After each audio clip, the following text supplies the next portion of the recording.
আচলতে খুব হতাশ হৈছোঁ আৰু দুখ লাগিছে 56 ইঞ্চিৰ বুকুৰ দ্বাৰা পৰিচালিত দেশখনত 140 কোটি জনসাধাৰণৰ ভিতৰত মাত্ৰ 545 গৰাকী সাংসদৰ আটাইতকৈ বেছি ভোট পাই জিকা সাংসদগৰাকী মাননীয় ৰকিবুল হুছেইন ডাঙৰীয়াক আজি ৰাজপথত দিন দুপৰতে গুৰুলকৈ পিটিলে। এই কথাটোৱে কিছুদিন আগত মই লৰাৰজৰ শাসন চলা বুলি যি কথাটো কৈছিলোঁ সেইটো পুনৰ প্ৰমাণিত হ'ল আৰু সেইকাৰণে এতিয়া ভয় হৈছে যে হিমন্ত বিশ্ব শৰ্মাৰ দ্বাৰা পৰিচালিত গৃহ বিভাগটোৰ আজি বেশধাৰী পুলিচৰ ওপৰত যেতিয়া অত্যাচাৰ হৈছে তেওঁ কেনেদৰে তেওঁৰ ব্যৰ্থতাটো প্ৰকাশ কৰে সেইটো লক্ষণীয় কথা হ'ব।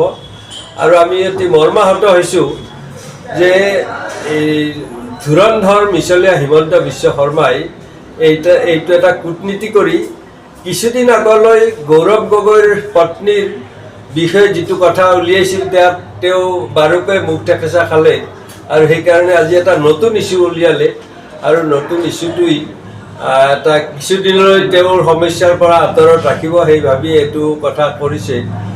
সেইকাৰণে আমি আজি ভাবি আচৰিত হৈছোঁ আৰু এটা পুৰণা কথালৈ মনত পৰিছে। আলফাই প্ৰথমতে তেওঁলোক যেতিয়া শক্তিশালী হৈছিল তেতিয়া প্ৰথমতে অসমৰ মাৰোৱাৰী সমাজখনক আক্ৰমণ কৰিছিল। তেতিয়া বাকীবোৰে ভাবিছিল যে মাৰোৱাৰীকহে মাৰিছে, আমাকতো মৰা নাই। তাৰপিছত যেতিয়া বিহাৰীক মাৰিলে তেতিয়া চিন্তা কৰিছিল যে বিহাৰীকো মাৰিলে। যেতিয়া বঙালীক মাৰি উঠি অসমীয়াৰ গাত হাত দিলে তেতিয়া সেই গোটেই অসমত বিৰোধ হ'ল আলফাৰ আৰু আলফা আজি পতন নিষেধ কৰে। আৰু মই সেইকাৰণে আজি অসমৰ জনসাধাৰণক আহ্বান জনাব বিচাৰিছোঁ যে 2-4টা আঁচনিৰ কাৰণে আপোনালোক নিশ্চুপ হৈ নাথাকিব, কাৰণ এইখন ৰাজ্য আমাৰ, আমি ইয়াতে বাস কৰি থাকিব লাগিব। আজি হিমন্ত বিশ্ব শৰ্মাৰ যদি কিবা দুৰ্যোগ হয় তেওঁ অসমত নাথাকে, মই আজিয়ে ক'লোঁ এই কথা।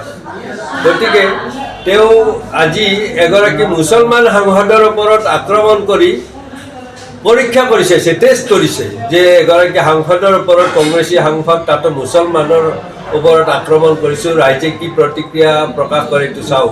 আৰু কিছুদিন পিছত মোৰ ওপৰতো আক্ৰমণ কৰিব এইটো নিশ্চিত। আৰু মোৰ ঠিক তেনেদৰে আৰু বহু মানুহৰ ওপৰত, নিৰীহ মানুহৰ ওপৰত আক্ৰমণ চলাই তেওঁ একচ্ছত্ৰী সম্ৰাট হোৱাৰ পিনে গৈ আছে। গতিকে ৰাইজ ওলাই আহক। এনেকুৱা কথাত আৰু কেতিয়াও সহযোগ আপোনালোকে নিশ্চয় কৰা নাই, কিন্তু 2-এটা কথাৰ কিবা পাকত চক্ৰত পৰি নিমাত হৈ আছে। কিন্তু মই ভাবোঁ এনেকুৱা দুৰ্যোগপূৰ্ণ সময়ত আপোনালোক ওলাই আহক আৰু এই অত্যাচাৰ আমাৰ অতি শীঘ্ৰে পতন ঘটাব লাগে, নিষেধ কৰিব লাগে। আৰু আমি গৃহ বিভাগক তথা আৰক্ষী প্ৰশাসনকো এটা অনুৰোধ জনাব বিচাৰিছোঁ যে আপোনালোকৰ গড়মূৰীয়াসকল যে আপোনালোক আছে, আজি আপোনালোকৰ এজন চিপাহীৰ ওপৰত আক্ৰমণ কৰিছে, কিন্তু এই আক্ৰমণ চিপাহীজনৰ ওপৰত নহয়, এইটো গৃহ বিভাগৰ আৰক্ষীৰ ওপৰত কৰা আক্ৰমণ। গতিকে আপোনালোকে এইটো কেনেদৰে হেণ্ডেল কৰে সেইটো অসমৰ ৰাইজে চাই আছে। গতিকে মই গৃহ বিভাগক এইটো বাৰুকৈয়ে অনুৰোধ জনাইছোঁ যে আপোনালোকে ইয়াৰ এটা উচিত তদন্ত কৰি দোষীক শাস্তি দিয়ক আৰু সাধাৰণ জনতাক আপোনালোকে সুৰক্ষাৰ দায়িত্ব কাণ পাতি লওক। গণতন্ত্ৰ ধ্বংস বুলি ক'ব নেকি? এইটো নিশ্চিতভাৱে মই এই কথাটো কৈছোঁ যে এতিয়া গণতন্ত্ৰ অসমত নায়েই।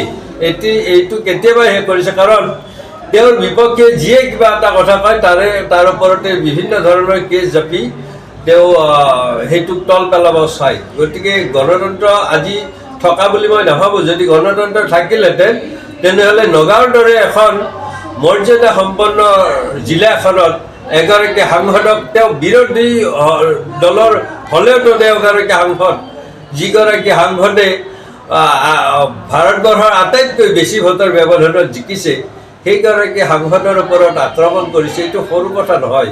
গতিকে গণতন্ত্ৰ ইয়াত কেতিয়াবাই নিপাত গৈছে। সেইকাৰণেহে মই ৰাইজক ওলাই অহাৰ কাৰণে আপোনালোকৰ জৰিয়তে আহ্বান জনাইছোঁ। আৰু ৰাইজ যদি ওলাই নাহে তেনেহ'লে আজি ৰকিবুল হুছেইন ডাঙৰীয়াৰ ওপৰত আক্ৰমণ হৈছে, কালি দিব্যজ্যোতি হালৈৰ ওপৰত আক্ৰমণ হ'ব, পৰহি আমাৰ ওপৰত আক্ৰমণ হ'ব আৰু তাৰ পিছদিনাখন আপোনালোকৰ গাতো এই আক্ৰমণৰ চাপ হ'ব।